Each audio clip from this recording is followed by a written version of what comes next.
Peace. What's good? It's your boy, John Kimmett Shabazz L.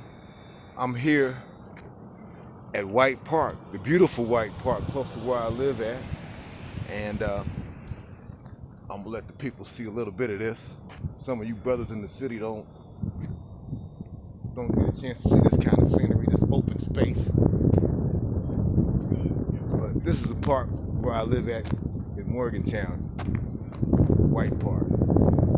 This particular, it's my first time doing this kind of stuff live, but I had to speak on the Upper Monongahela Juneteenth celebration. Just keep it real. I myself had to properly assess myself and see what I was. Was I an advocate or organizer? Or organizer or advocate organizer? And after doing that assessment, I find that I'm largely an advocate for the Juneteenth as well as an organizer. What happens is I'm an advocate for it. However, I'm forced to organize it if I look around and can't find a proficient organizer to get it done. Okay? And so I had to be able to I pride myself on keeping it real or keeping it authentic. And I had to be able to do that, okay? Because I think the community, this area, deserves more than an individual talking about he's an advocate organizer for the Juneteenth. Yes, I put in the time, but in order for the Juneteenth to really be successful, we need to have a committed committee that's willing to work as a cooperative collective. Now, as an individual, again, I believe that we've done the work. As myself, Luana Logan, Sister Amy Rose Parks, my man Eddie White, rest in peace. He was an early visionary for the Juneteenth. We never really got it off before Eddie passed, but that was something that he had dreamed of. Luana Logan was the one that actually brought it into reality. So I continue to give Luana her props because, quite frankly, and I've told her this, she is our most proficient organizer. Okay, if we help organize as a collective around Luana Logan's leadership, make sure she gets paid, the city and the county come up out of your pockets with that money. These are the things that gotta be done. I'm going over these things in my head. And as I was out taking this walk on this lovely day, I thought that it would be best that I communicate these thoughts and ideas to the constituency that I'm in a position of being able to provide service to. I'm not on some head trip or some ego trip trying to be somebody. If anybody that knows anything about my background know that it's only by God's grace and the grace of the people that I'm really here, because I was somebody that had been flushed down the toilet and I had to fight for my life back. So every day I wake up, I consider that as a success. Okay, so I'm happy for the life that I live, the life that I lead. I really have no regrets, and I'm working to enjoy it. But getting back to the Juneteenth celebration in Fairmont, or the Juneteenth nationally, is so important because the black community has been gentrified. And oftentimes, or sometimes, we don't necessarily join in and do events, particularly here in this area. When I say events, I'm talking events in which we control the narrative 100%. The Juneteenth is a situation where we control the narrative 100%. Nobody else can really control it except us. It started off like that from the very beginning in Galveston, Texas, when those formerly enslaved found out that when they received word that Lincoln had signed the Emancipation Proclamation, but he had to send the troops to enforce it. Why? Because the South didn't want to give up slavery.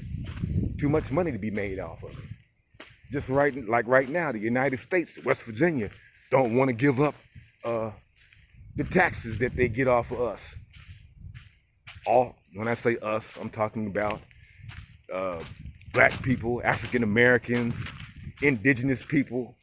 When I say indigenous people, I'm talking about the indigenous black people that were here in this country, which is another topic, but that has to deal with status correction.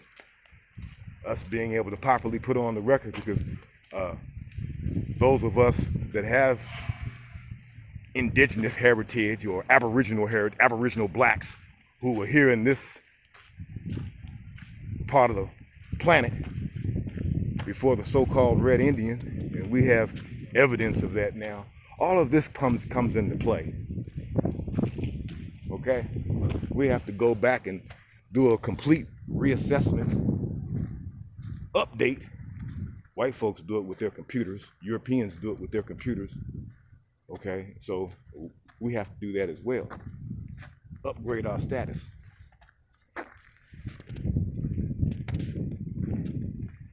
So I just wanted to get used to the idea of going live and communicating my ideas, what's on my mind, because I really haven't done the best job at letting people know who I am.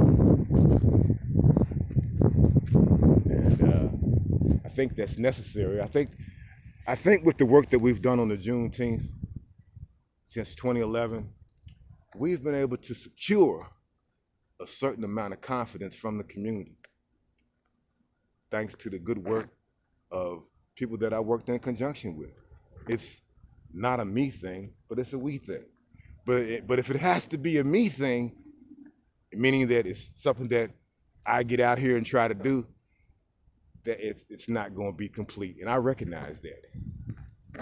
Okay, I am a part of other people working in conjunction to make this event something that the community would enjoy.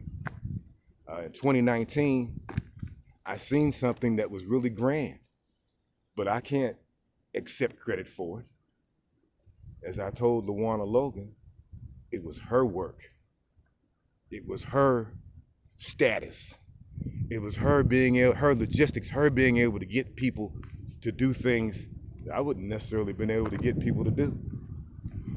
However, let me also say this. I asked Lawana to come on board, and when she left West Virginia and went to Louisiana, she gave it back to me. So I got to carry it. And I have advised her that we will carry this. And we're looking for committed organizers to come on board and assist us with this. Yesterday, on February 23rd, 2021, we successfully put through a resolution to the City Council for June 19th, 2021. Attorney Ron L. Tucker, who I contacted, he has agreed to pay the pavilion fee, and I'll be checking back with him in the next day or so to make sure that Ron has paid that pavilion fee. He got no reason to tell me he's gonna pay it or not, but I still have to double check. And some of the people that did express interest, and I have to be cognizant of their time and what's going on in their lives. Tennessee Holloway, Colin Jones, Hadia George, who organized last year's Juneteenth cookout when we canceled as a result of the COVID-19 outbreak. We took that, we weighed that out and said, no, we're not gonna do it this year in 2020. But they pulled off the Juneteenth cookout anyway and did a parade down through town along with other protests that were going on at that time. Man, this is such a lovely day. You brothers and citizens that live in the city, man, I done told y'all, you're not gonna pack me and stack me. I'm I'm out here in the fresh air, sunlight. I know y'all try to clown us brothers and sisters that live out here in the country, but I ain't gonna say I'm a country boy, but I will say I'm a nature man. I'm enjoying nature, the beauty of nature. You know, I like to go to the city sometime too, though. I'm gonna keep it real. Shout out to my man from New York that held a brother down